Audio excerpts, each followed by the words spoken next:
Aloha, namaste. This is Alexis Cox with Radha Home Yoga, and I just wanted to bring a quick new moon forecast for this coming Monday, February 4th. It's going to be about 1:03 p.m. here, Pacific Standard Time, and we're going to see the new moon, the moon and the sun come together in the sign of Capricorn, in sidereal Capricorn at 21 degrees. In Capricorn, we're really focused on our responsibilities in the external world, what we have to do, what we feel the pressure to do. There's a sense of time because Capricorn is ruled by Saturn, who is the planet of time, and the weight of pressure and fear that comes from awareness of time, the fact that we know we only have so much time, we have to get certain things done in such amount of time in order to fulfill our external responsibilities that allow us to live the rest of our lives. So this is a dutiful sign and a practical sign and a hardworking sign and a humble sign. And so we see that we're going to be setting off a cycle where we really maybe take care of business. This particular sign of Capricorn has had a lot of energy around it over the last year, from May 2018 until I think it was the end of October. We had Mars join the South Node in Capricorn, in sidereal Capricorn. The South Node represents wherever we kind of actively don't want to engage in the world. It's a place that we've been, we have karma there still that we have to complete, but we don't want to. It doesn't bring us happiness, it doesn't bring us joy or pleasure to work on that area of our lives. Now, because the nodal axis changes every year and a half, this has only been for a year and a half that we've had that distaste for that area of our life. It doesn't mean that it's like that in your natal chart. But for the past year and a half, we've been sort of actively avoiding that area of our life or just ignoring it. And when Mars moved in May of 2018, we were forced to reckon. We were forced to deal with that area of our life. It was explosive, it was fiery, it was not pleasant. And we all had to face it, accept it, even face our own mortality, even face our own sense of, time, literally, that we might die, and face certainly our fears. And of course, death is a big fear we all share, but we each have our own level of different ways we had to face that. So of course, each of us have a different rising sign, and that's going to change what house, what area of your life was affected. But the theme of that house is those Capricorn themes: utilitarian action, getting things done, taking care of responsibilities, grounded practical action. So in this new moon, we have an opportunity to set forth a new step because Ketu is moving out. We had our full lunar eclipse 2 weeks ago. We had the partial solar eclipse a month ago when the moon was actually, or the moon and sun were actually in Sagittarius, and the South Node was still in Capricorn. South Node is still in Capricorn, but barely. It's really almost in Sagittarius, and it's far enough away from this new moon where we're not going to have an eclipse. So we can say that we're almost completed with the karma that we had to face and, complete in this section of our lives, in this area of our lives. And this new moon is not so much associated with that completion of the karma. It is, because it's in that sign and because it's in that area of our life, but it's a chance to take a new step forward. It's leaving the disgust part of it behind, like the part that we really didn't want to handle and didn't want to deal, kind of already got blown up, and we sort of already had to deal with it. So now our new step forward is a little bit more empowered and just not as painful because it's not as much an area that we just don't want to deal with anymore. That node is moving into Sagittarius, and we'll have a new area of life that we're sort of shunning and new problems as the node moves into conjunction with Saturn. But that's for the next video.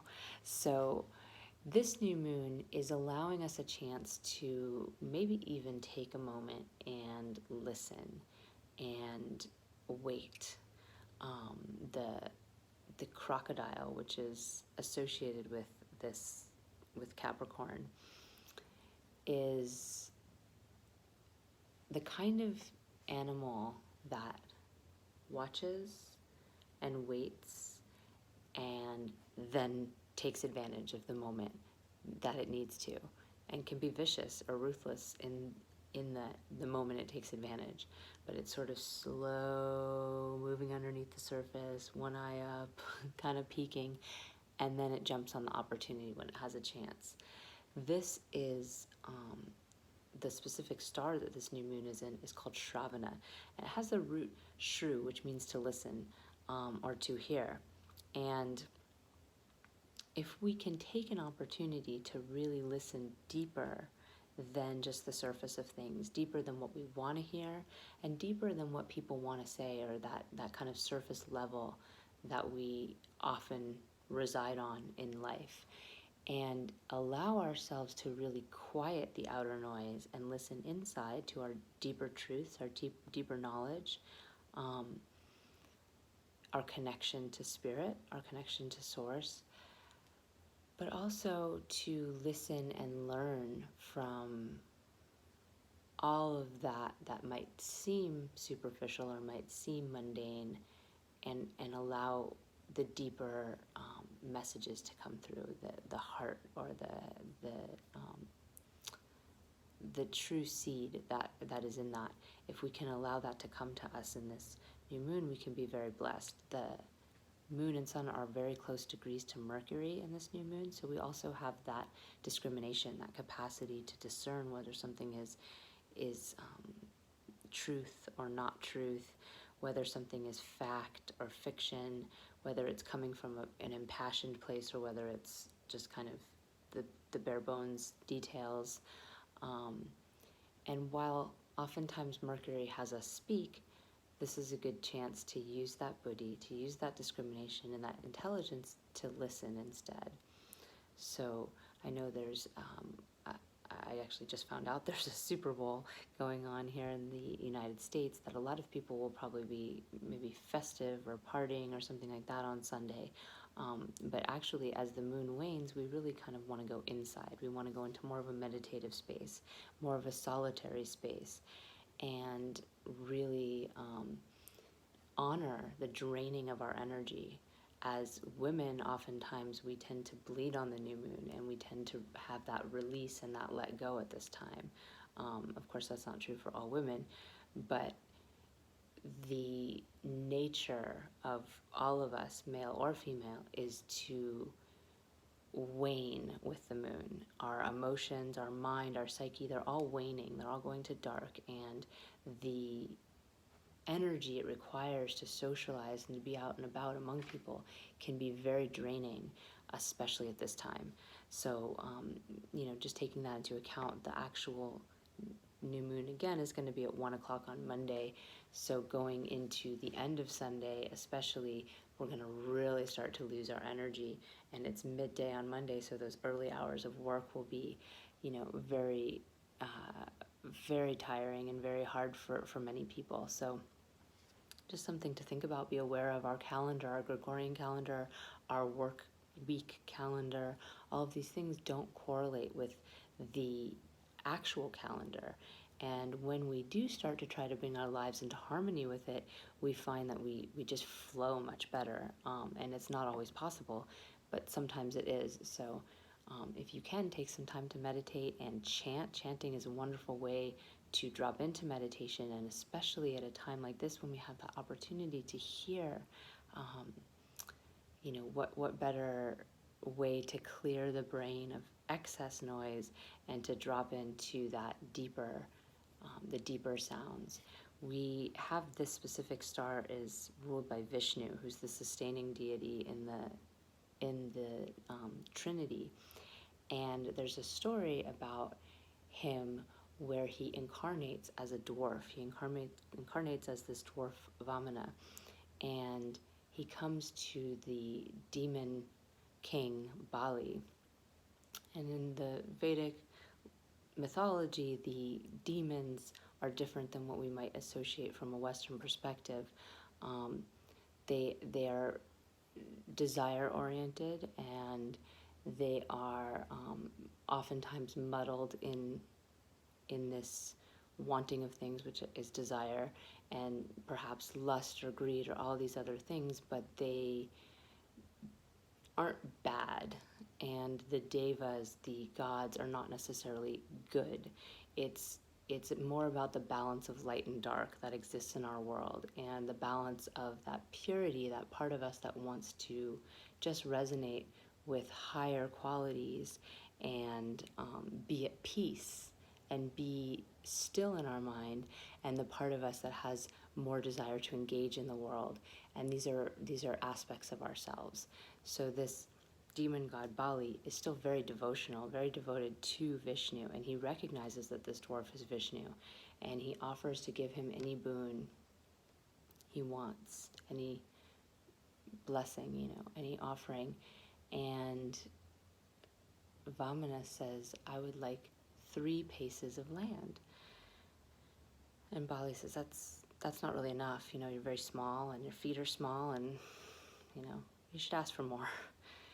And Vamana says, no, that's good. I'll take that. I'll take those 3 paces of land. And so he does. And all of a sudden, before the entire court's eyes, he starts to grow. And he becomes so big, so enormous, that his entire body encompasses all of Earth.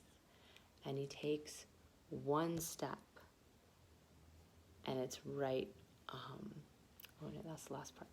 He takes one step, and it takes up all of Earth. And he says to Bali, I have 2 more steps. What am I supposed to do?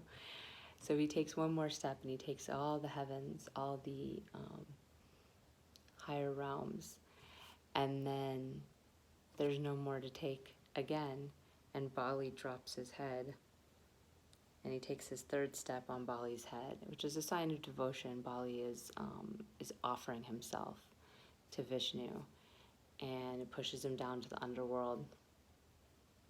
And Vishnu makes him king of the underworld, and is very happy with him, pleased with him, because he did give him the boon, and he did give him his own head in an offering of devotion. And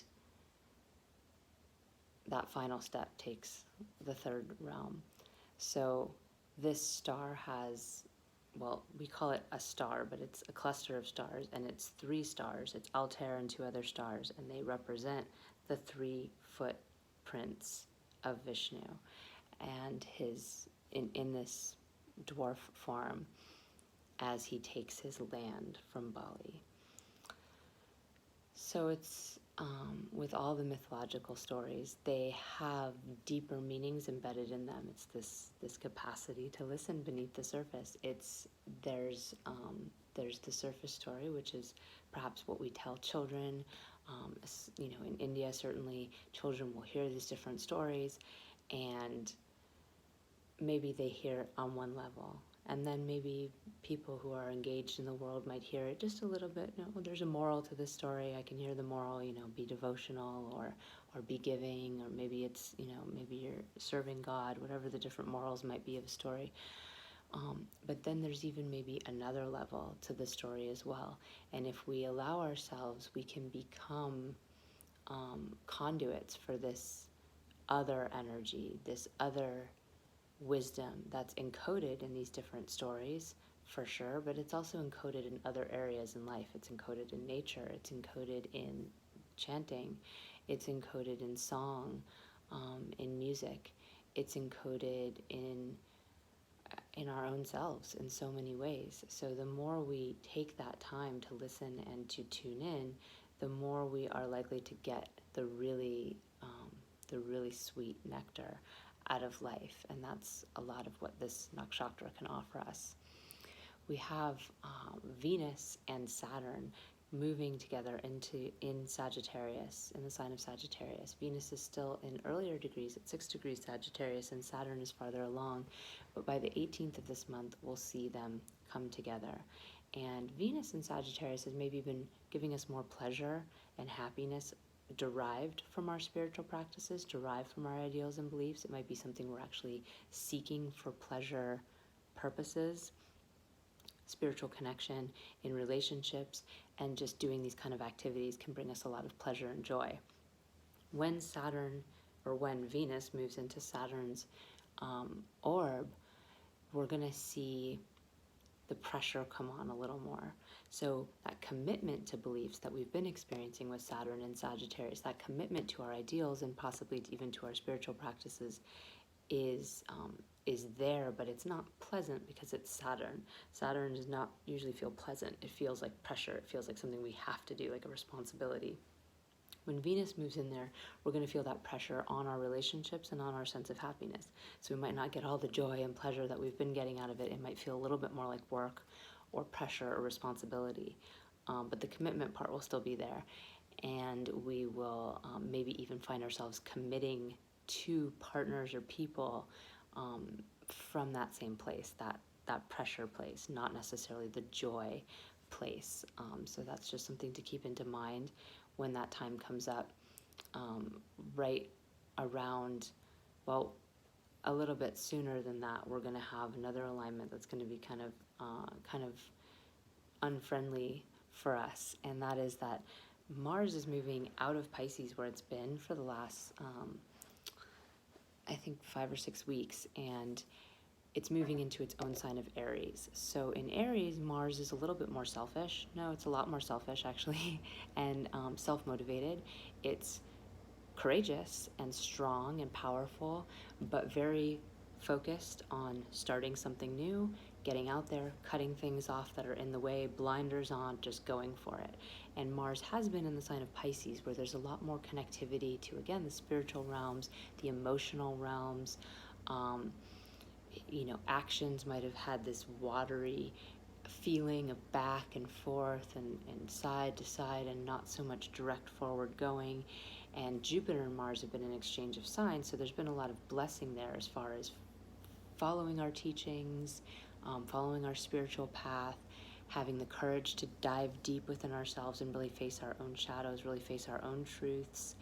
And when Mars moves into Aries, might feel a bit abrupt. It might feel like, wow, we're really suddenly forward moving, but in a way that feels kind of harsh. And this is happening actually the day after the new moon. So on the 5th, Mars is going to move into its own sign. On the 10th, we're going to see the moon move into conjunction with Mars. And the moon is really that place of us that feels, that's emotional, connective. All the moon really wants to do is connect and love unconditionally. Joining Mars is very harsh. It might feel angering. We might get in battles with people, feel more like cutting off our connectivity instead of coming together, not harmonizing, and feeling restless within ourselves. Best thing to do at those times is to do discipline to physical action. When Mars is feeling fiery, the way to go is to channel it through physical activity, specifically in the direction of a goal is ideal. Aries is more of a starter than a finisher. But the moon, when our mind feels like that, go to a yoga class, do some exercise, take a run, whatever it is that gets that energy out for you is the way to go. And maybe spend some time alone, or arrange for that time to be alone, so that you're not getting in fights with people who might not naturally have a lot of strong Mars energy. Coming on the 12th, we're going to see that evening, at least Pacific Standard Time, around 10 o'clock in the evening, we'll see the moon moving into Taurus, into its exalted state, where we go back to wanting to harmonize. We go back to wanting to find that friendly connection, that loving connection, that sensual connection, pleasure, beauty, food. All of these things are major Taurus themes.